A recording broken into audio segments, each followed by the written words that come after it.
Hey there, YouTube family. Happy Sunday to you guys. Rally or crash? That's the big question moving into this week. I think that the stock market faces a critical test after we just had a 4% pop off of key support.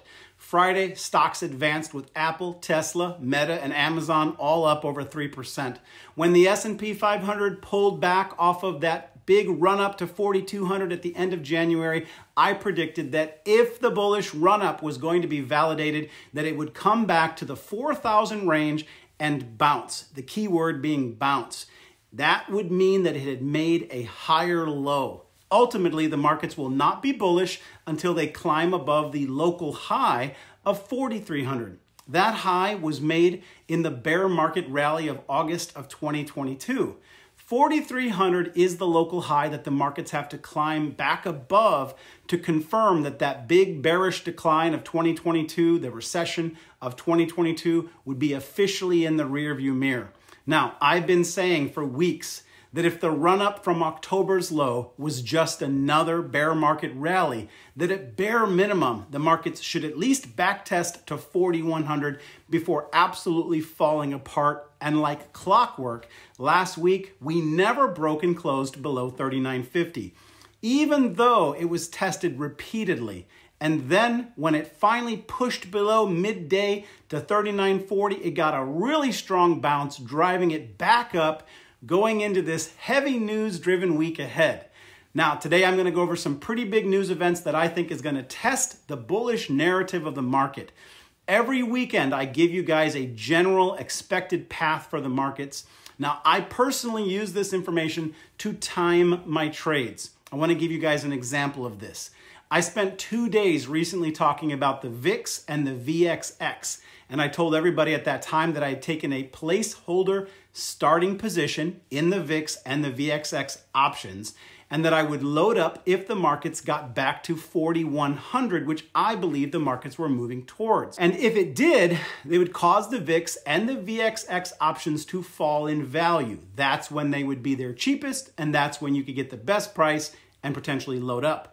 Now, I know from the comments in the chat that a lot of people just loaded up anyways on the day that I did the video. Now, I'm going to review this with you guys so that you can get the most out of my videos. If you bought early, you guaranteed yourself that if the markets got an unexpected jolt down, you wouldn't miss the trade. But, and this is the very big but, to become a better trader, you really need to have a view of the micro and the macro technicals. Unless the market breaks below 3,950 and it closes, it is not a confirmed bearish move. And unless it closes above 4,300, it's not a confirmed bullish move. That's what's called a trade range. That would be the local trade range. Now, there are different trade ranges that you can have when you're looking at the markets or stocks in general, and they're based on different timeline outlooks. For example, if you were looking out over the last 12 months of the S&P 500, we would see that we're in an absolute confirmed bearish trend. So if you traded with the trend, then you'd be looking to take positions by a hedge to profit from bearish moves. Trades like inverse ETFs, VIX, or put options.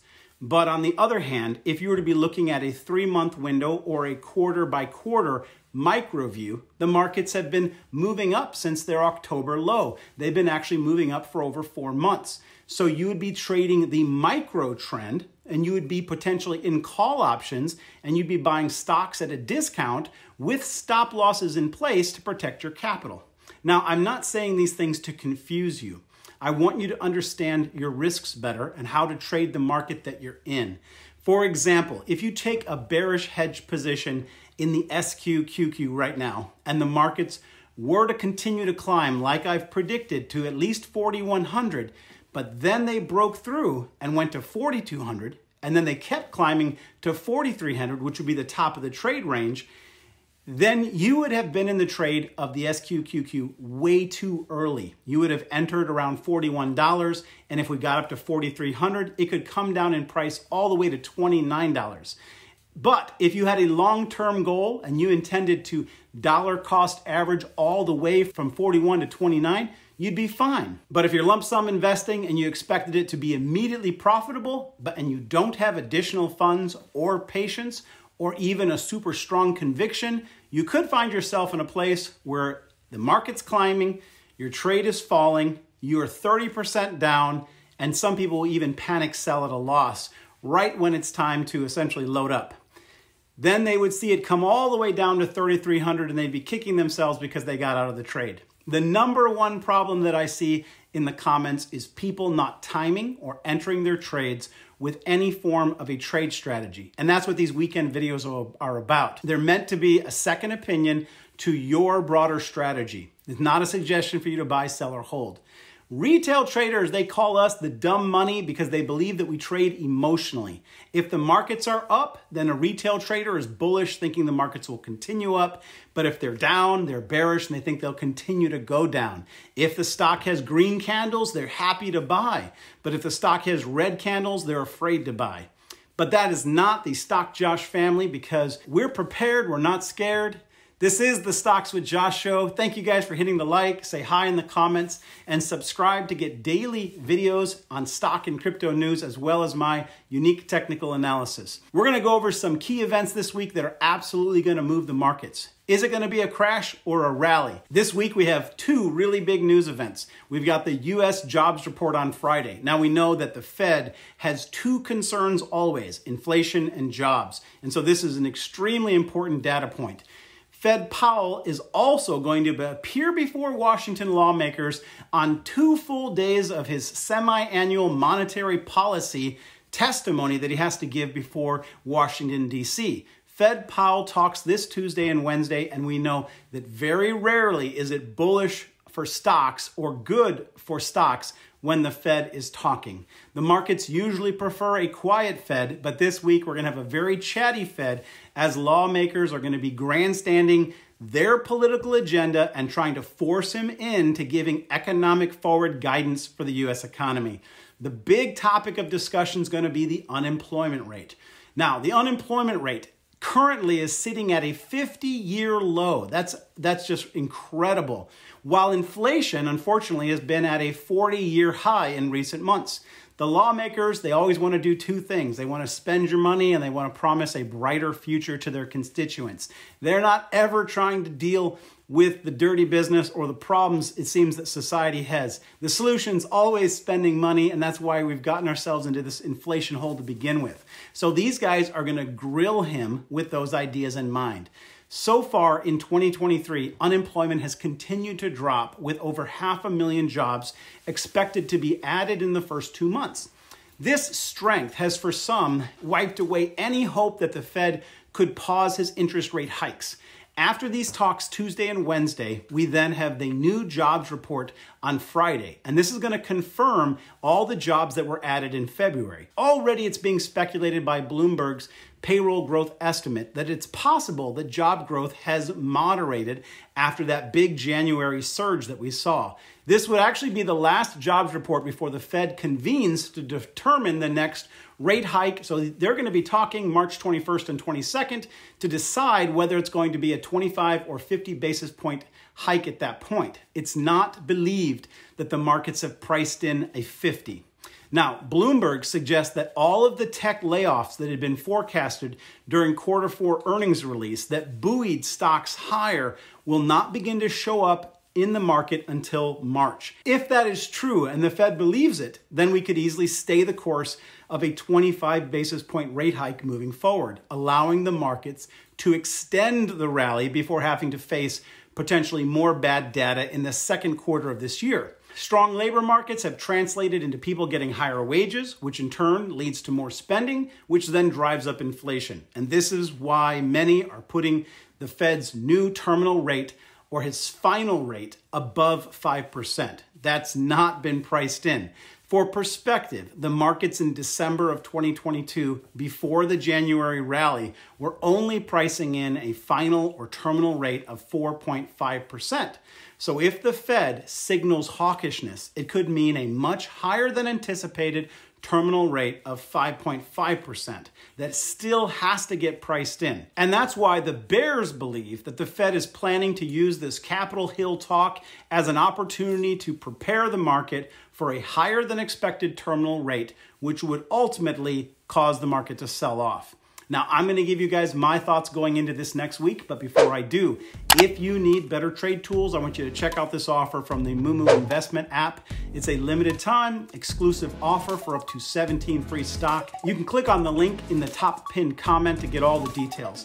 I use Moomoo every day and enjoy their smart order type tools, their free level 2 data, their free stock screener, their great news, and their very easy to navigate earnings calendar. Plus, I host the best community chat group on the app called Stock Josh Fam. I want to salute to the soldiers of the chat. Get your free stock, start investing today, and you can come find us in the chat. Okay, if the Thursday and Friday rally that we just got is a move to backtest the 4,100 and then potentially the 4,200 level, then it should remain strong throughout this next week. The markets could bear one red day, but in my opinion, not two. So we've got to look at what the markets are going to give us this week. We've come down already. We tested the low, and now it should be a buying frenzy pushing the markets higher. If that doesn't happen, then it potentially really is time to load the bearish trade. But the markets should fall like a knife moving forward, similar to how they performed in the first quarter of 2022. But let's look at the charts carefully because the big bearish move has not been confirmed and we don't want to load up on the bearish trade until it does. We have to break beneath the 39.50 and close.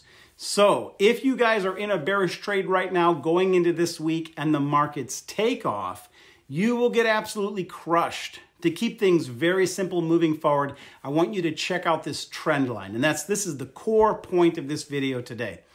I don't see why we should not hold this line, which we've held since October, moving through this upcoming week. If we get a single red candle day close below this daily candle chart of the S&P 500, then I would load bearish trades moving forward. But as you can see, every single time that we've broken beneath this trend line, the markets have given us a really big green up day candle. So we have to trade the chart, not our hearts.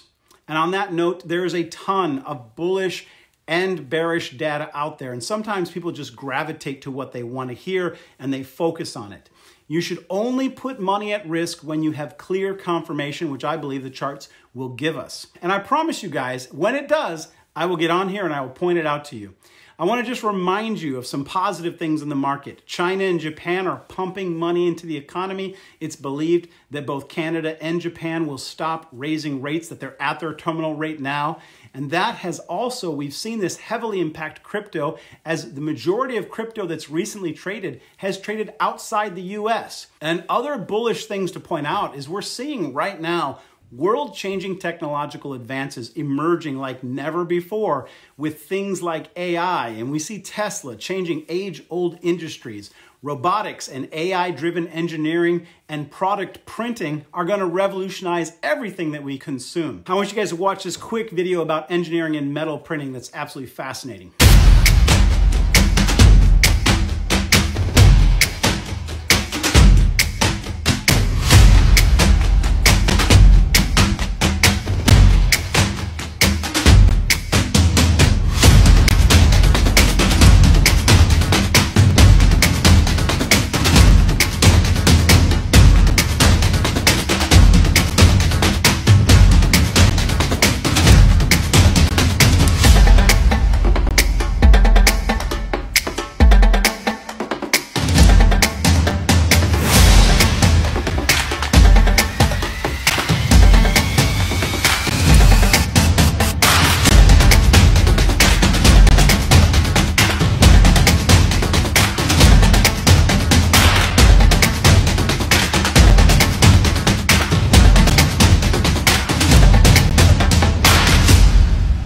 This type of technological breakthrough shows that we live in a global economy where it's not just the US that will dictate growth in the world, and you can't trade like the sky is falling until the sky falls.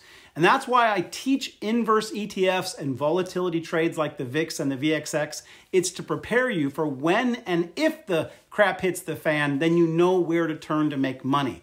That's it for today, guys. I'm going to be teaching Delta for options this week, as well as giving some technical crypto updates that I think you guys will really enjoy. This is the last call to show the love and hit the like, join the family, and hit that subscribe button while you're at it. Enjoy your family time today. Peace and blessings to each of you. I'll see you in the chat.